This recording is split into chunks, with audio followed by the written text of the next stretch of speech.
Jésus. Notre Dieu est puissant.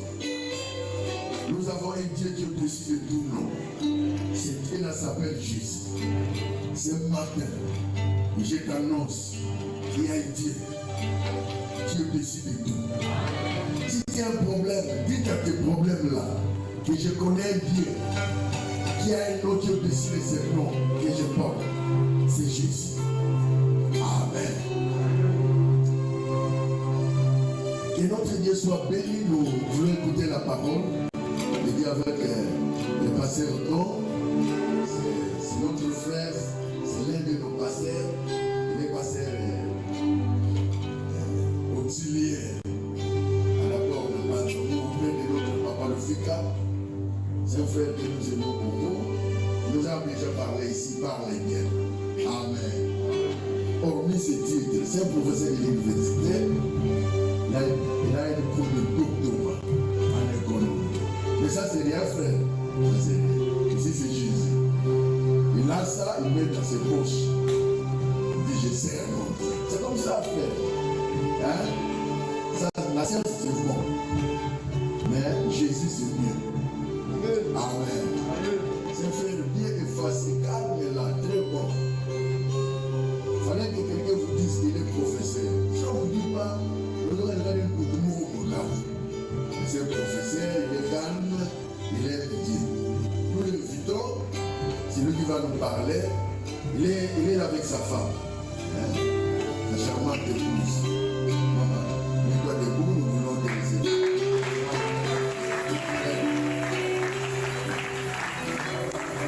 Nous l'invitons, lui qui va nous parler ce matin. Nous disons merci.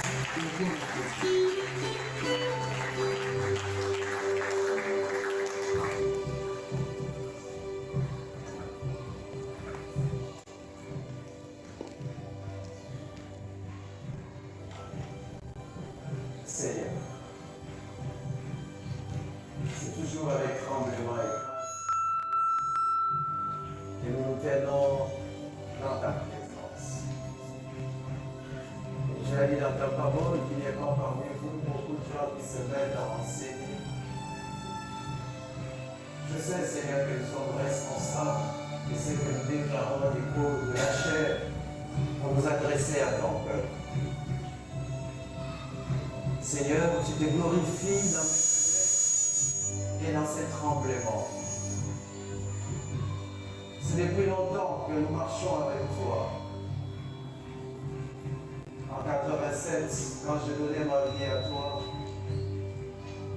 et en 96, quand j'ai commencé à te servir, chaque fois qu'on me demandait d'apporter la parole, toujours avec tremblement. Nous connaissons qu'en partie, comme disait le grand Paul. Qui peut parler de ta part s'il est poussé par le Saint-Esprit? Saint-Esprit, sers-toi de moi et parle à ton peuple. Ton peuple est disposé. Merci de bénir cette parole dans les cœurs de ton peuple, comme tu l'as fait déjà béni dans mon cœur et comme tu l'as béni maintenant dans ma bouche. Saint-Esprit, glorifie Jésus pendant ces temps. Glorifie Jésus. Et tout esprit qui ne confesse pas ta Seigneurie soit soumis à toi à ces instants. Seigneur, Jésus, revêtir de gloire de tous ces moments et bénis les cœurs. Bénis l'âme qui est venue te chercher ce matin. Et je sais que tu as de bons projets pour ce peuple à travers ce message de ce matin. À toi la gloire, Seigneur. Au nom de Jésus, nous avons ainsi prié. Amen. Amen. Alléluia.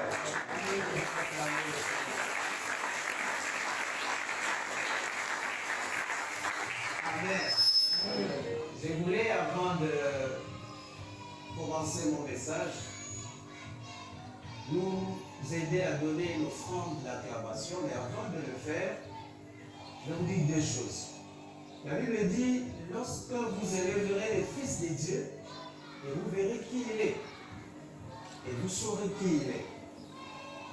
Et nous voulons que Jésus soit élevé, glorifié ce matin, pour qu'il puisse répandre ses grâces, ses faveurs, ses bénédictions en abondance sur vous ce matin. Et pour le faire, je voulais vous dire, parfois, on dit, la Bible dit, mon peuple périt faute de connaissances. Il y a certaines choses, nous ne savons pas les faire parce qu'on ne nous a pas dit ça. On ne nous a pas enseigné. Lorsque le problème c'est moi ou bien c'est mon micro? Nos techniciens, aidez-nous s'il vous plaît. C'est désagrément.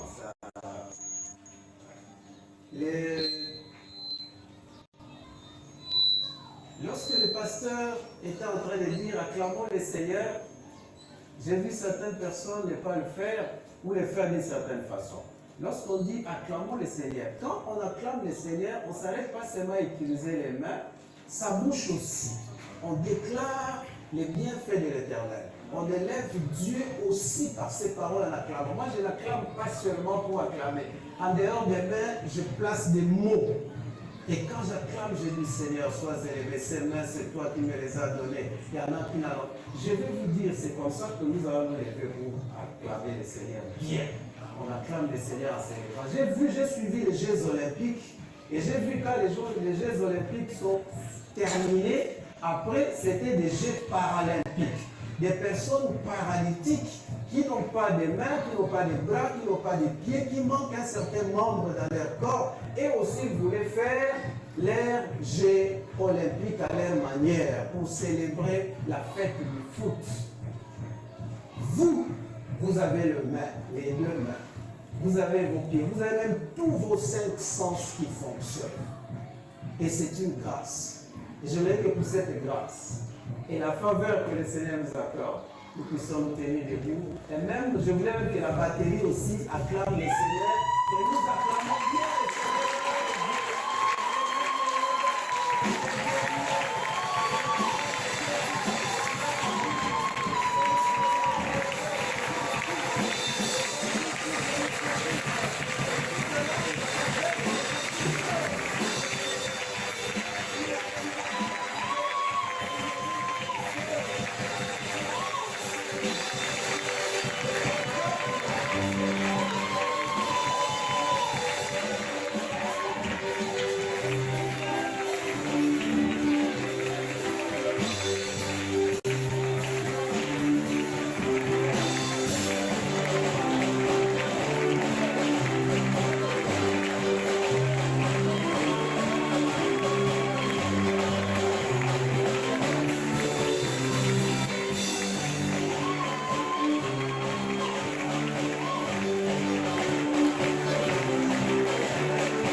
C'est un vrai Dieu. Amen. Je vous dis que vous avez fait un bon choix de suivre son Dieu. C'est un Dieu qui est l'unique, qui a créé toutes choses et qui n'a pas été créé. Et c'est lui qui a appelé à l'existence tout ce qui existe. Les hommes ne font qu'inventer, il n'y a personne d'autre qui crée. Les créateurs, c'est seulement Dieu. Parce que si vous voyez quelque chose exister aujourd'hui, parce que vous ne l'avez pas vu hier, Salomon avait déjà dit, il n'y a rien de nouveau sous le soleil. Tout ce que vous voyez aujourd'hui, sachez que cela a déjà existé. Et donc, notre Dieu a tout créé. Amen. Je dis merci à ce Dieu qui nous donne le temps de nous adresser à vous ce matin. Et il nous fait grâce d'ouvrir la bouche et de parler. Je lui dis grand merci pour le choix porté à ma modeste personne, mais aussi, je ne pouvais pas ne pas dire merci à mon aîné dans le ministère du pasteur Raoul, qui a toujours eu confiance en moi. En dehors de nos activités à la communauté, c'est quelqu'un avec qui, comme disaient Jonathan et David, nos cœurs se sont déjà rencontrés, nous nous aimons tellement. Amen. Et c'est un amour vrai. Du cœur au cœur, ce n'est pas de l'hypocrisie, il n'y a pas de semblant. Et je lui dis merci, merci révérend, pour la confiance de m'avoir donné cette chère, votre place à vous, pour que j'enseigne le peuple de Dieu qui est placé sous votre responsabilité. Que le Seigneur vous aide. Merci à vous tous, Église du Seigneur. qui avait décidé de venir chercher la face du Seigneur ici, dans ces temples de la bonne Kalankala. Et je suis content de vous savoir nombreux là. Et j'aimerais que lorsque nous reviendrons aux prochaines 6 ans de l'Église, que nous soyons multipliés par 6. Nous bénirons le Seigneur parce que les païens, il y en a encore beaucoup dans la rue. Et quand nous venions ici, on a vu beaucoup de gens en train de rien faire, en train de tourner les pouces. Et ces gens, Christ a besoin d'eux. Ils viennent ici avant son retour.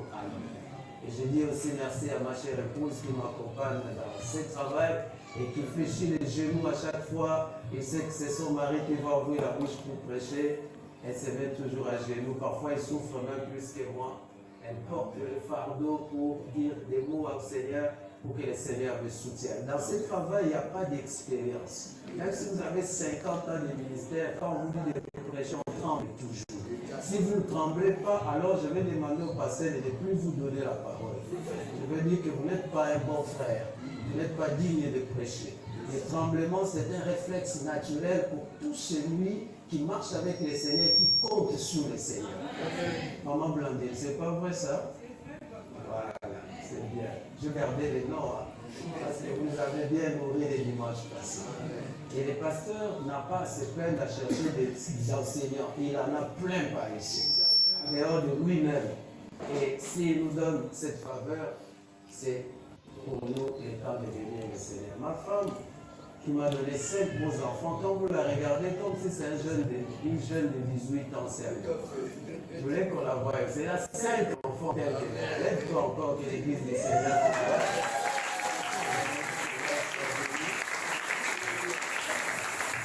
5 enfants. Et nous sommes à notre 18e année de mariage.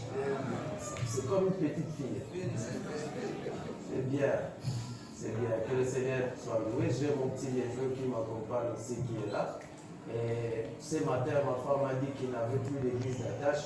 Je te recommande directement ici. Restez ici dans cette église. Je grandis dans cette église ici. Il est là, mon petit neveu. Alors, c'est la place pour Jésus. Nous allons glorifier Jésus. Notre message de ce matin, je l'ai intitulé, c'est la suite du message que j'ai commencé avec vous il y a les dimanches là. Nous parlons des forteresses à renverser. Et aujourd'hui, l'autre fois, on a vu 2 forteresses.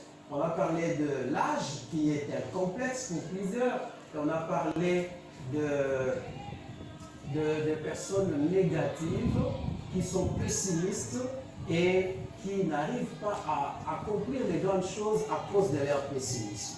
Et aujourd'hui, je voulais que nous puissions apprendre des leçons à travers la vie d'un homme de Dieu, d'un serviteur que Dieu a utilisé, mais qui a développé un complexe en lui avant d'accepter la mission que le Seigneur lui avait donnée. Et j'ai intitulé ces complexes d'aujourd'hui l'arrière-plan familial. L'arrière-plan familial. C'est ça le complexe, la forteresse que j'aimerais que nous puissions renverser. Je dis que la forteresse, c'est toutes ces choses, tous ces raisonnements, tous ces murs qui se lèvent devant nous et qui nous empêchent de croire aux possibilités de Dieu, qui nous empêchent de comprendre les choses telles que Dieu les comprend, qui nous empêchent de réaliser les choses telles que Dieu le fait. Et ce sont ces complexes-là que nous voulons renverser. Et nous allons lire la parole de Dieu, nous lirons 2 textes, et s'il y en a d'autres, nous allons ajouter. Nous lisons d'abord le premier texte dans 2 Corinthiens chapitre 10, les versets 4 et le verset 5. 2 Corinthiens chapitre 10, versets 4 et 5. Car les armes avec lesquelles nous combattons ne sont pas charnelles, mais elles sont puissantes par la vertu de Dieu pour renverser les forteresses. Nous renversons les raisonnements et toute hauteur qui s'élève contre la connaissance de Dieu, et nous amenons toute pensée captive à l'obéissance de Christ. Deuxième passage dans Juge, chapitre 6. Vous pouvez lire tout le passage du chapitre 6 du livre des Juges. Et moi, je vais vous lire seulement les versets 15 et les versets 16. Vous pouvez lire à partir de 13, 14, et même depuis tous les débuts, vous pouvez lire. Moi, je lis à partir du verset 15. Gédéon lui dit, ah mon Seigneur, avec quoi livrerai-je Israël? Voici ma famille est la plus pauvre à Manassé et je suis le plus petit dans la maison de mon père. L'Éternel lui dit, mais je serai avec toi et tu battras Madian comme un seul homme. Amen. L'arrière-plan familial bloque plusieurs. Et ça crée sous forme de scories dans la tête et qui vous bloque dans votre raisonnement et qui vous empêche de croire en ce que Dieu est capable de faire. Dans ce texte de 2 Corinthiens chapitre 10, si vous commencez ça à partir du verset 3, l'apôtre Paul nous préparait depuis tout ce temps. Il nous dit, si nous marchons dans la chair, nous ne combattons pas selon la chair, car les armes avec lesquelles nous combattons ne sont pas charnelles, mais elles sont puissantes par la vertu de Dieu pour renverser les forteresses. Et il a commencé à citer ces forteresses, il dit, nous renversons le raisonnement. La première forteresse, c'est le raisonnement. Chacun de nous est produit de son raisonnement. Si vous êtes bloqué au niveau du raisonnement, alors vous serez bloqué aussi dans la réalité des choses. Tout parle du raisonnement. Avant que je ne prononce un mot, je raisonne. Et c'est ce qui me pousse à lâcher ces mots. Avant que vous puissiez vous lever là où vous êtes, vous allez d'abord passer ça au niveau de votre raisonnement, votre ménage, va tourner ça, et puis vous allez vous lever. Avant de faire quoi que ce soit, ça passe d'abord par les raisonnements. Tout ce que vous faites, ça passe par les raisonnements. Et donc, si vous êtes bloqué au niveau du raisonnement, votre vie risque d'être bloquée également au même rythme que votre raisonnement aussi. Tous ceux qui ont des raisonnements médiocres, vous allez voir, leurs vies sont également médiocres comme leurs raisonnements. Ceux qui ont des raisonnements merveilleux, ouverts, leurs vies aussi sont ouvertes et ils passent des vies, des moments merveilleux avec le Seigneur à cause du fait que les raisonnements est meilleur. Je ne voulais pas ce matin que vous soyez dans les rangs des médiocres. Je veux que vous soyez dans les rangs de ceux qui réfléchissent dans les domaines du surnaturel, dans les domaines de la foi, ceux pour qui même quand les choses ne marchent pas, continuent à positiver les choses. Et j'aimerais que nous restions dans ces cadres. Et dit, nous renversons les raisonnements et toute hauteur. Les hauteurs, ce sont ces forteresses, toutes ces choses qui créent une barrière et qui vous empêchent de voir plus loin. Et ça vous fait, ça vous rend comme si vous étiez une chèvre qui est attachée une corde est attachée à un arbre, et même quand il fait des mouvements énormes, il ne peut pas aller plus loin et il ne peut manger qu'autour de son raisonnement, autour du trajet de la longueur de la corde qu'il a au cou. Et le raisonnement de plusieurs est aussi comme ça, limité, bloqué, comme si vous étiez attaché à la corde et attaché à un arbre ou à un poteau. Et même quand vous fournissez des efforts à cause de votre raisonnement limité, vous êtes limité aussi à la longueur de la corde de l'image. Et c'était le cas de notre frère Gédéon. Gédéon, l'un des enfants d'Israël, Israël se trouve dans un moment d'embargo des armes, traverse des moments difficiles à cause du péché, et à chaque fois qu'Israël détournait le visage de Dieu, Dieu les soumettait à des afflictions, à l'esclavage, à des déportations. Et là, Dieu décide de soumettre Israël sous l'emprise des Madianites. Et Israël incapable de fabriquer des armes, ne fût-ce qu'une lance, ne fût-ce qu'une épée, ils ne pouvaient pas fabriquer parce qu'ils étaient sous embargo. Et pendant ce temps, Madian était en train de dominer Israël. Et comme Israël n'avait pas la capacité de fabriquer des armes, Madian, quand Israël pouvait essayer de semer les temps de la récolte, et quand il arrivait, c'est Madian qui venait récolter, parce qu'Israël ne pouvait pas se battre. Et c'est dans ce contexte-là que Gédéon, mais sachant que nous ne sommes pas capables de combattre les Madianites, À chaque fois qu'il y avait quelques blés, quelques froment, il allait se cacher dans les pressoirs. Les pressoirs, c'était des trous qu'on creusait où les enfants d'Israël allaient, comme il n'y avait pas encore de friteuses pour fabriquer des jus ou des matériels pour enlever des pulpes de maïs, de riz et tout ça. Ils allaient se cacher là-bas pour aller battre les froment dans les pressoirs parce qu'ils ne pouvaient pas le faire en surface parce que c'était un peureux. C'était un peureux. Et il craignait, ce qui était tout à fait normal, parce qu'ils n'avaient pas les armes pour faire face à leurs ennemis. Il allait se cacher dans les trous, dans les pressoirs pour battre les froment, pour que les Madianites ne viennent pas récupérer le peu de froment au risque de mourir de faim après. Il est allé se cacher là-bas. Et dans toutes ces circonstances, dans l'envie de vouloir ne pas être exposé aux représailles des Madianites, et voilà que l'ange de l'Éternel lui apparaît. Et l'ange de l'Éternel lui dit, lève-toi, vaillant héros. Il n'était même pas un vaillant, parce qu'il n'avait jamais combattu. Et d'ailleurs, vous avez vu que c'était un peureux. Il est allé se cacher dans ses creux pour fuir les Madianites. Et Dieu lui dit que tu es un vaillant héros, lève-toi, parce que tu dois combattre les Madianites. Et c'est là que la discussion commence avec l'envoyé de Dieu. Et au verset 14, Dieu lui dit, va avec la force que tu as. Et Gédéon commence à discuter avec l'ange. Il dit, mais où sont tous ces prodiges que nos pères nous ont parlé? Nous ne voyons pas ça. Nos pères nous ont dit qu'ils ont traversé la mer Rouge. Tu as mis l'Égypte à genoux, cette grande puissance de l'époque. Mais comment cette fois-ci, nous, à notre époque, à notre génération, nous sommes capables d'expérimenter ces prodiges, ces signes dont nous ont parlé nos pères? Bien-aimés le Seigneur, nous avons besoin en tant qu'enfants de Dieu de rendre des témoignages nouveaux. Nous ne devons pas seulement rester des chrétiens nostalgiques.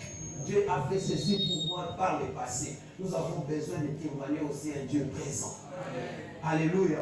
Et c'était le cas pour Gédéon. Il dit, mais on nous a dit ceci. En notre temps, il était en train de dire, mais ça sont des choses déjà passées. Nous avons besoin d'expérimenter autre chose. Je prie que le Seigneur aide quelqu'un dans cette église, dans les jours qui viennent, que vous venez rendre de nouveaux témoignages. Et c'est possible avec le Seigneur si vous croyez en cette parole. Et Gédéon lui dit, où sont tous ces prodiges que nos pères ont parlé?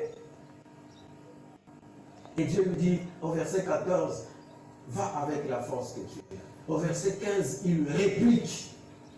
Toujours pour s'échapper. Vous savez, quand Dieu, quand il a déjà placé un signe en toi et qu'il est décidé de faire des choses avec toi, il opérera ça avec toi. Il ne va pas changer quelqu'un d'autre. Ça sera toi. Et vous avez vu ce que Moïse même a fait. Il a dit avec Dieu, tu vois, je n'ai pas la langue facile. Mais Dieu a insisté et dit, je vais te donner quelqu'un d'autre qui va aller avec toi. Mais je vais dire, continuer à discuter avec Dieu. Nous n'avons pas tous les mêmes grâces. Vous avez vu Zacharie qui a résisté à l'ange qui a donné le message, on l'a rendu mieux. Mais Marie qui a résisté aussi à l'ange autrement, elle a dit, mais je ne connais pas d'homme, comment cela se fera-t-il? Pour Marie, Dieu ne l'a pas frappé. Pour notre grâce. Pour Yudarami, les Américains. Pour Yoye, les grâces aux Américains, ceux qui ont bêta, qui ont bêta. Alors Gédéon a eu la grâce, on ne l'a pas frappé. Dieu lui dit, quand lui il dit, ah mon Seigneur, avec quoi délivrerai-je Israël? Voici ma famille est la plus pauvre. Quand quelqu'un donne une exclamation au début de sa phrase, il dit, ah, cette exclamation exprime le désespoir, l'incapacité de la personne. Je ne peux pas faire. Il dit, ah Seigneur, mais ce que tu me demandes là, est-ce que je saurais le faire? D'ailleurs, je n'ai rien pour délivrer Israël. Il faisait allusion à cet embargo des armes qu'ils avaient. Il pensait que pour délivrer Israël, pour vaincre Dieu, utilise les mêmes méthodes, il faut des armes. Notre Dieu, c'est un Dieu aux méthodes multivariées. S'il a utilisé avec tel un bâton, avec quelqu'un d'autre, ça ne sera pas un bâton, ça sera peut-être un manteau. Pour d'autres, il dira seulement transporter l'arche, mettez les pieds dans l'eau.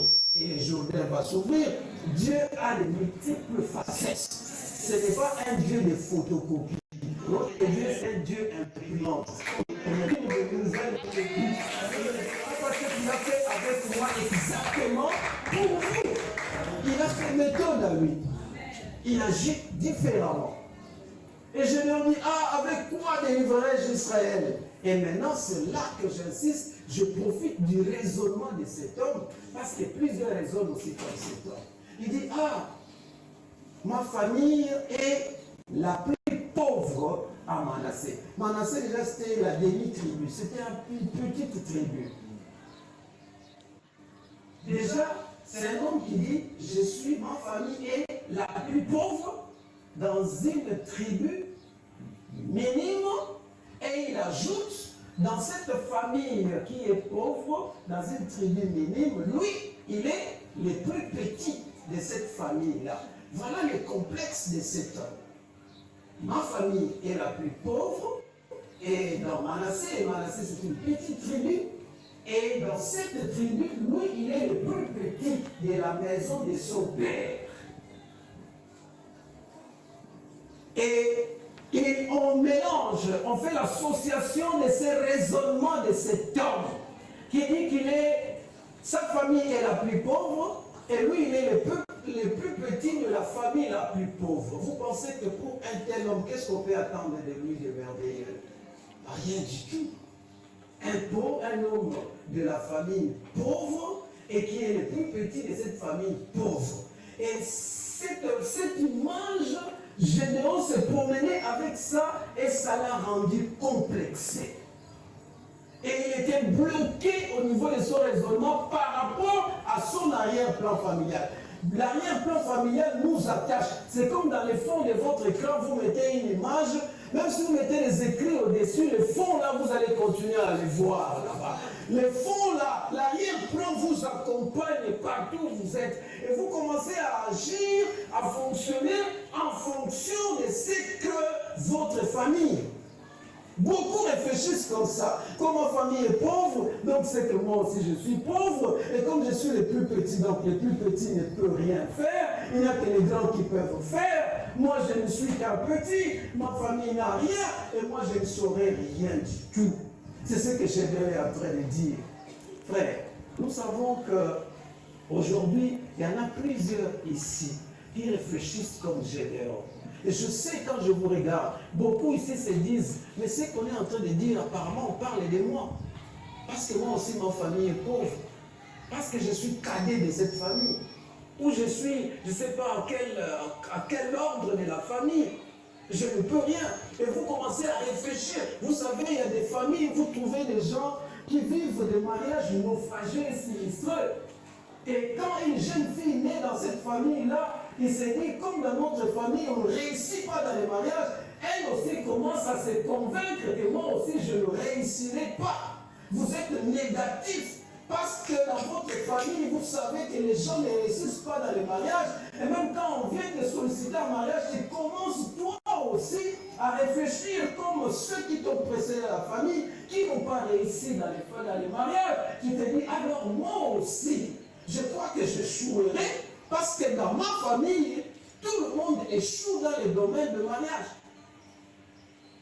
Tu commences à réfléchir pour dire, dans ma famille, lorsque une fille atteint l'âge de 16 ans, de 17 ans, elle est toujours engrossée. D'ailleurs, notre cousine qui est née là, on l'a engrossée à 16 ans. Ma grande sœur, on l'a engrossée à 16 ans. Moi aussi, celle qui vient avant moi, on l'a engrossée à 16 ans. Je vois encore l'enfant de telle tante, on l'avait engrossée à 16 ans. Et toi, tu as 15 ans, tu veux accéder à la 16e année. Tu commences à te dire, peut-être que moi aussi, à 16 ans, je serai engrossé. Ce que vous craignez, c'est ce qui va vous arriver. Vous devez confesser les choses positivement. Si tel a échoué, tel n'a pas réussi dans son mariage, tel on l'a engrossé, je pense que moi aussi on m'engrossera. Et vous commencez à vous convaincre. Et vous commencez à vous résigner. Vous commencez vous aussi à penser que ça vous arrivera. Et quand vous pensez comme ça que ça vous arrivera, et ça vous arrivera. Il y a des familles comme ça, les gens ne franchissent pas l'école secondaire. Même quand vous fournissez des efforts pour obtenir un diplôme d'État, quand on arrive en 6e année, on échoue toujours. Personne dans cette famille n'a déjà décroché un diplôme d'État. Même quand vous faites un effort, vous arrivez en 6e, on trouve dans une école où vous faites des 100%.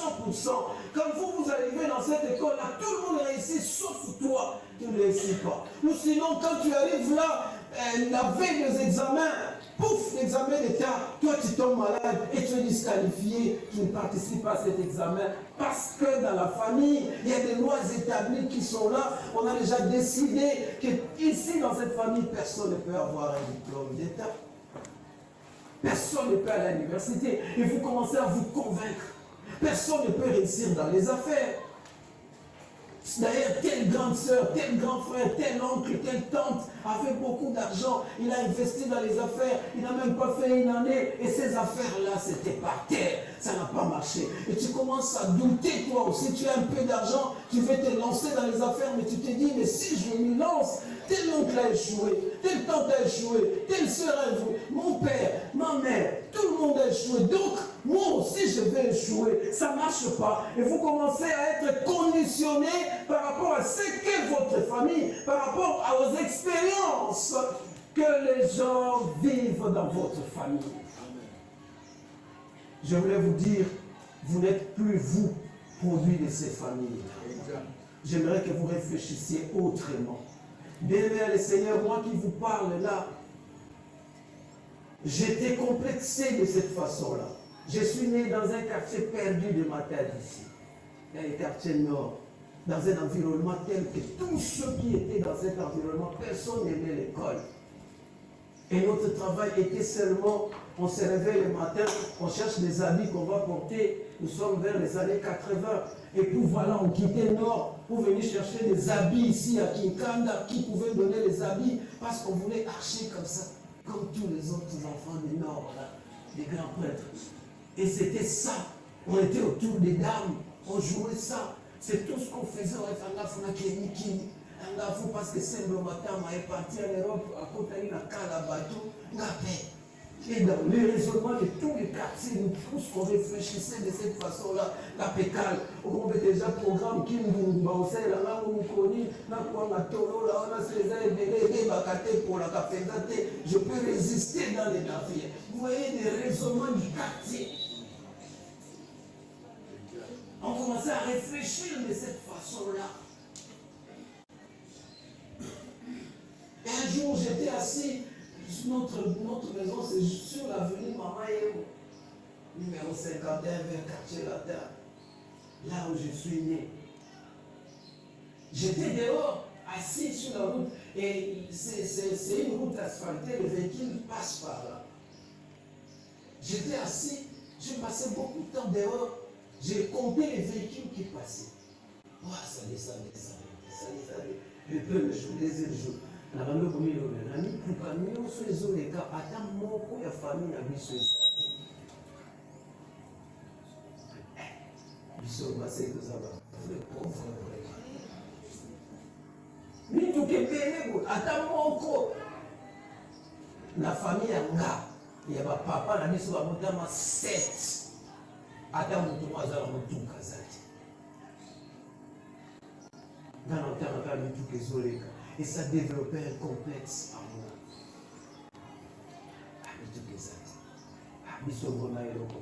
J'ai commencé à réfléchir négativement comme ça.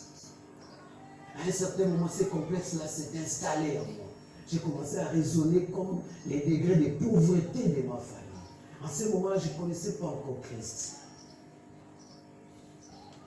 Et puis, à un certain moment, je commence à observer ma famille. Notre aîné de la famille. Dans certaines familles, nous devons beaucoup prier pour nos familles. Dans certaines familles, vous allez, les rythmes de votre famille, l'état de votre famille risque de vous contaminer. Je commence à voir notre frère aîné qui est né en 59. Quand il a atteint 16 ans, en 4 ans des humanités, il a engrossé une femme.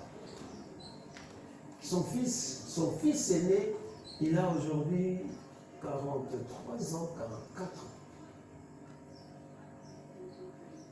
Celle qui vient après lui, c'est une fille, une femme. Ça a sauté la femme. C'est venu au troisième. Mon grand frère qui est pasteur, qui m'a amené dans les Seigneurs, c'est un pasteur. Quand il est arrivé en 4e des humanités, il a engrossé une fille. Sa fille est née en 1982. Il est là. Celle qui vient après, c'est une femme, ça a sauté. Celle qui vient, c'est une femme, ça a sauté. Celle qui vient, c'est une femme, ça a sauté. Ça vient au 7e. Mon grand frère qui vient avant moi. En 4e des humanités, il a engrossé une fille. C'est que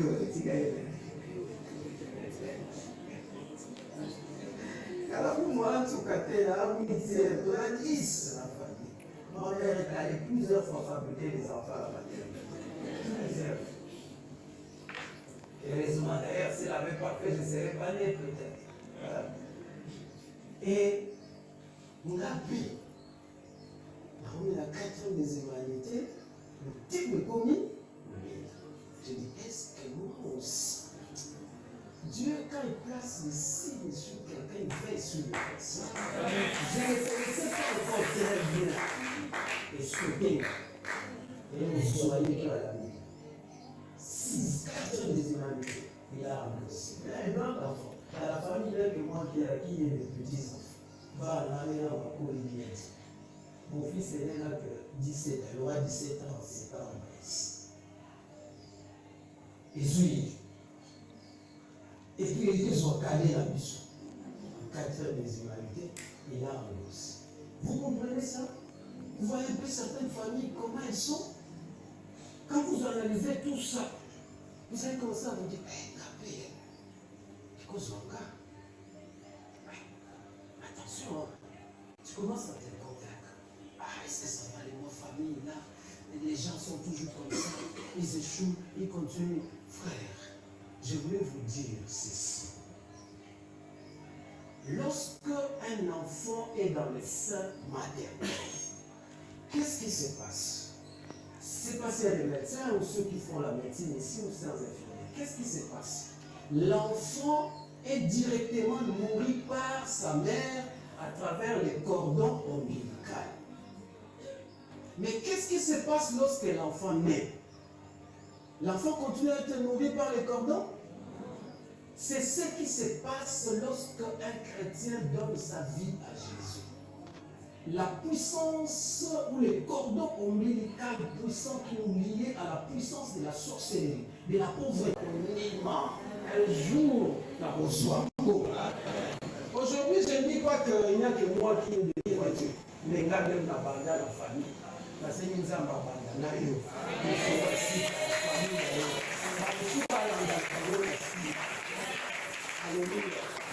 Les premiers à avoir construit une maison, mon père a acheté sa maison à peine quand il est retraité à 91 ans. Il a 91 ans. On vient de le retraiter à l'enseignement. C'est un directeur de l'école primaire. À Autoson Banda, au cas où on va penser, Azara Nabout, on logeait chez son grand frère. La maison est son grand frère. La Bible a une chose pour nous. Il vient d'acheter sa maison. J'étais le premier à avoir construit une maison et j'ai habité ça. Après moi, mes grands frères, mes petits frères, parlaient qu'il y a il y a 3 niveaux dans Kinshasa. Oh, la Ndinga. Mais regardez, il y a un beau son. Il y a un qui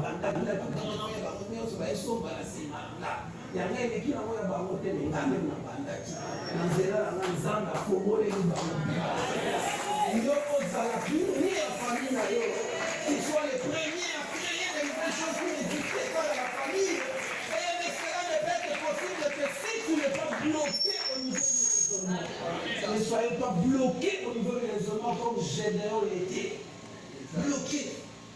Il se disait, ça ne va pas marcher sur les plus petits, ma famille est la plus pauvre. Non! C'est vrai, la famille est pauvre. D'ailleurs, même Dieu n'a pas contesté ça. Au verset 16, quand Gédéon dit, mon Seigneur, ma famille est la plus pauvre à Manassé, et moi je suis le plus petit de la famille de mon père. Dieu ne l'a pas dit, il ne faut pas dire ça, non. Au verset 16, quand Dieu répond, La Bible dit, qu'est-ce que la Bible dit? Dieu dit ceci, mais, l'Éternel lui dit, mais je serai avec toi. En d'autres termes, quand on dit mais, quand quelqu'un dit, tu sais que tu es beau, tu t'habilles bien, tu parles bien, et ton éloquence, ta prestance, vraiment, quand il ajoute mais, ça veut dire quoi?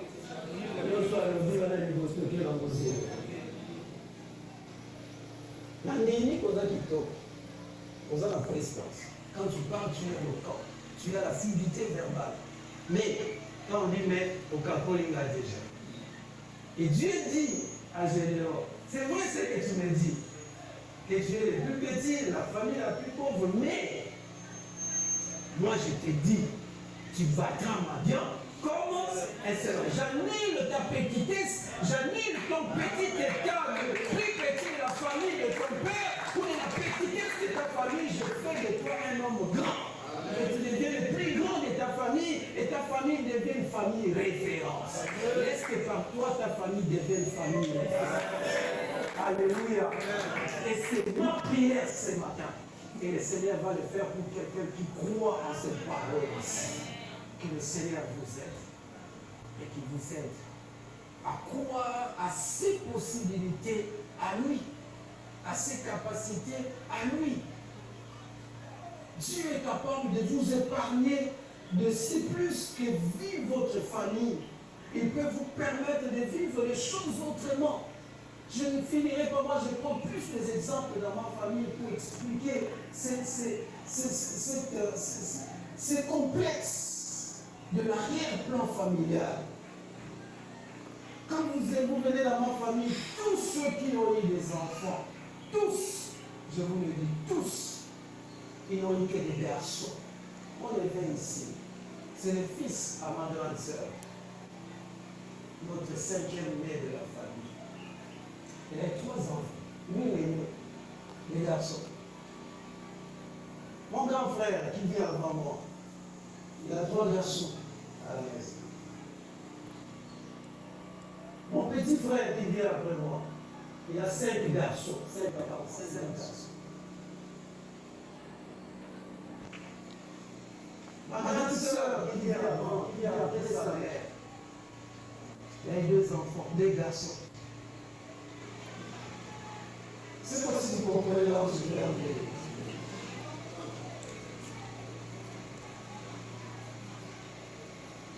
L'autre grand frère pasteur qui vient de se marier, qui serait marié, il a 3 enfants.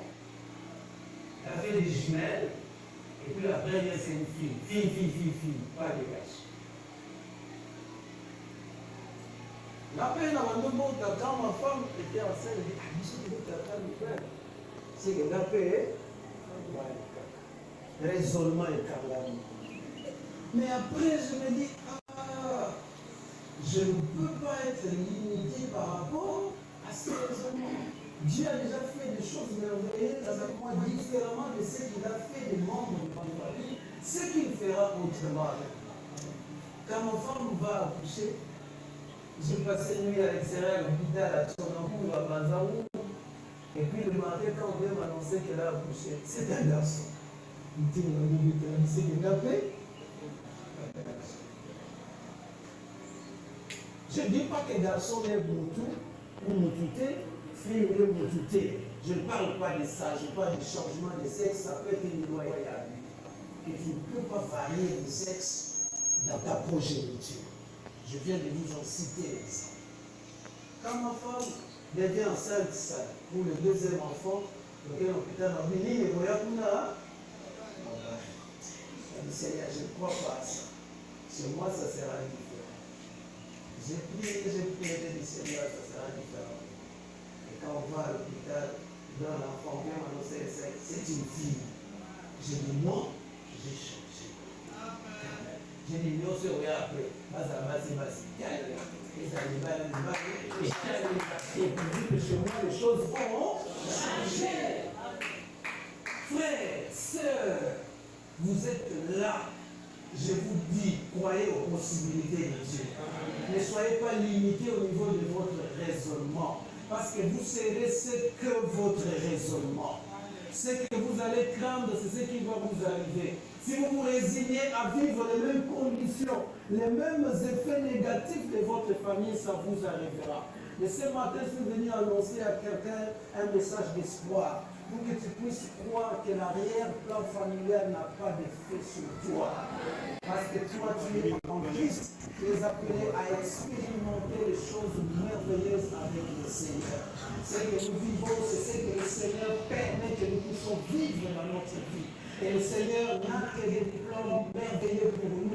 Il a dit, il connaît les projets qu'il a formés pour nous, sont des projets de paix et non de malheur, pour nous assurer un avenir de l'espérance. Le Seigneur a de bons projets pour nous.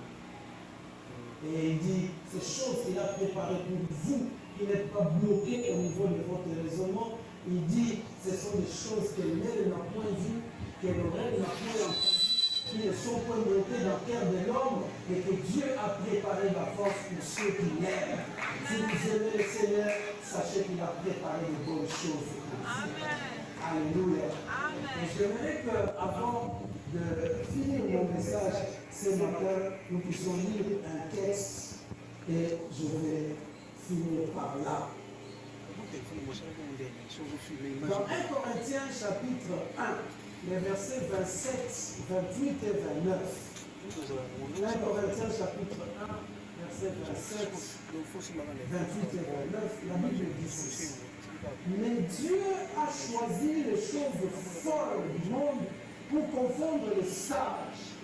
Dieu a choisi les choses faibles du monde pour confondre les forces. Et Dieu a choisi les choses viles du monde et celles qu'on méprise, celles qui ne sont point, pour réduire à néant celles qui sont. Pour quelle raison? À Manassé, il n'y avait pas d'autres hommes. Il n'y avait pas d'autres tribus en Israël pour que Dieu n'aille que s'attacher au service des généraux. Et Dieu pouvait se passer même des services des hommes. Il pouvait délivrer Israël de main des mendiants comme il le pouvait. Mais il est allé s'attacher à un faiblard, à un poltron, à un paresseux, à un humain, comme on peut dire. Il va s'attacher à ses services. Pour quelle raison? Pour quelle raison? Pour quelle raison Dieu va-t-il choisir les choses folles du monde pour confondre celles qui sont sages? Pourquoi Dieu va-t-il aller choisir les plus petits de la famille, la plus pauvre, alors qu'il y avait des familles riches en Israël, alors qu'il y avait des forts, des familles fortes et des hommes forts? Pourquoi Dieu va aller choisir celui-là? Pourquoi Dieu va aller choisir David? Il laisse tous les vaillants hommes de sa famille, va aller prendre celui qui est là, dans la brousse, en train de nourrir les brebis. Pourquoi Dieu va aller choisir ces gens qu'on méprise? Quand vous les regardez, tu dis, mais celui-ci, il est sans forme, il est vide. Comme disait un pasteur, quand il voulait se marier, toutes les filles ne voulaient pas l'épouser. Parce que quand on le regardait, il était tout droit. Et quand il avançait, on ne savait pas s'il venait ou il reculait. On ne savait pas ce que là, si maintenant il bossait, ça qui n'est pas encore. Vous êtes dans ta zone, là, pour le gars, vous êtes au Massima. Pardon, pour y aller. On va dire un tableau. Dieu l'a choisi. On a ce babou à Kaya, après la bien. Pasteur, la bonne dans le ministère, comme il a un mot, c'est à mourir là. Maman. Elle a dit tout droit, elle a battu dans le kéton, dans le zone, là, est-ce qu'il y a des marques?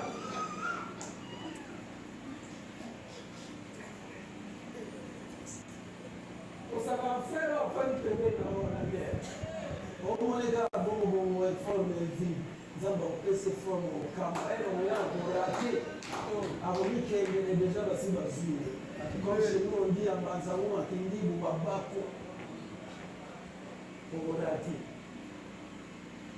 Dieu va choisir des choses faibles. Si le pasteur se met ici, vous raconte son histoire, vous allez entendre des choses.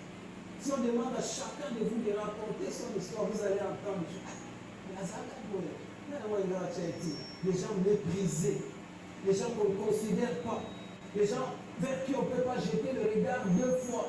C'est sur quel exemple qu'elle est pour la bouteille. Pourquoi Dieu va choisir des gens comme ça? Dieu a ses raisons, il a ses méthodes. Il va aller choisir les choses viles du monde et celles qu'on méprise, celles qui ne sont point, pour réduire à néant celles qui sont. Pour quelle raison? Pour quelle raison? Pour quelle raison il finit? Il dit,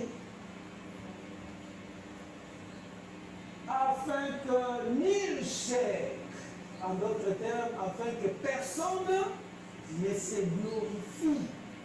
Afin que personne ne se glorifie. Le pasteur l'a dit ici, ces frères qui vont nous prêcher, c'est un professeur d'université, si on ne vous dit pas, c'est comme ça partout. Je ne dis jamais à quelqu'un que je suis professeur. Je me présente seulement devant les étudiants qui me vont pour la première fois dans telle ou telle université où je vais enseigner, je me présente simplement. Et d'ailleurs, je leur dis même pas que je suis docteur, je donne seulement mon nom. Eux-mêmes, les étudiants demandent quel est votre grade dans l'enseignement supérieur, ça c'est moi que je vais leur dire ça. Parce que je sais où est-ce que le Seigneur m'a ramassé. Je sais comment je suis devenu docteur. Je vous ai parlé de ça ici, quand je vous ai parlé du pessimisme, comment je suis devenu docteur. Comment j'ai cru aux possibilités de Dieu. Je n'ai rien mérité, rien du tout. Rien du tout. Je ne m'enorgueillis jamais. Et je ne le ferai jamais. Je reconnais ma petitesse. Je reconnais mes faiblesses. Je sais que je n'étais rien. Et même jusqu'à maintenant, je ne suis encore rien. Le Seigneur va vous bénir. Vous qui écoutez cet enseignement de ce matin, vous qui chassez les raisonnements négatifs de votre texte, vous qui chassez, qui renversez aujourd'hui cette forteresse, ces complexes de l'arrière-plan familial, Dieu vous bénira, Dieu vous élèvera, il fera de vous des grands hommes, des grandes dames, il fera de vous des grands commerçants de cette ville, il fera de vous des grands hommes de Dieu de ce pays, il fera de vous des grandes femmes d'affaires, des grandes femmes d'affaires dans ce pays, il fera de vous des grands intellectuels dans ce pays. Mais, soyez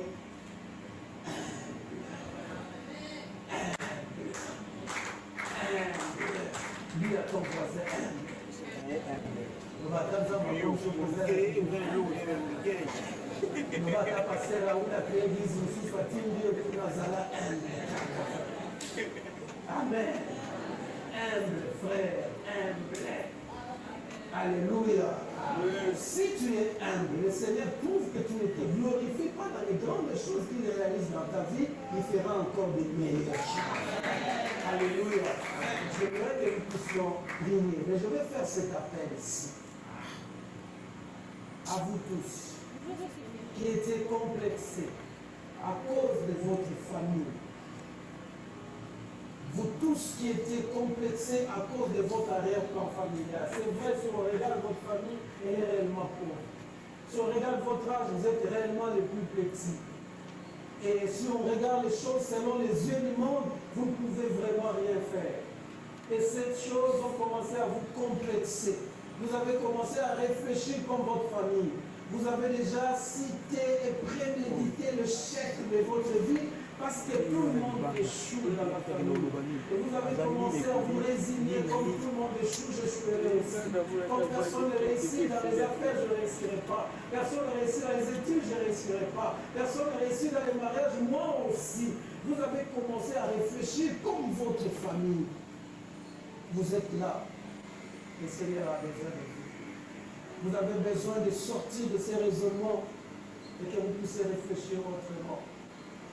Et vous êtes là ce matin. Vous voulez qu'on vous aide à la prière pour que ces raisonnements s'effacent, s'éloignent, s'écartent de vous. Veuillez vous faire juste ici de la main là où vous êtes. Merci ma soeur. Merci ma soeur. Nous sommes nombreux à cela. Lèvons-nous là où nous sommes. Venez s'il vous plaît. Venez ensemble. Le fait d'élever votre main, c'est déjà la foi que vous avez témoigné que les choses changent.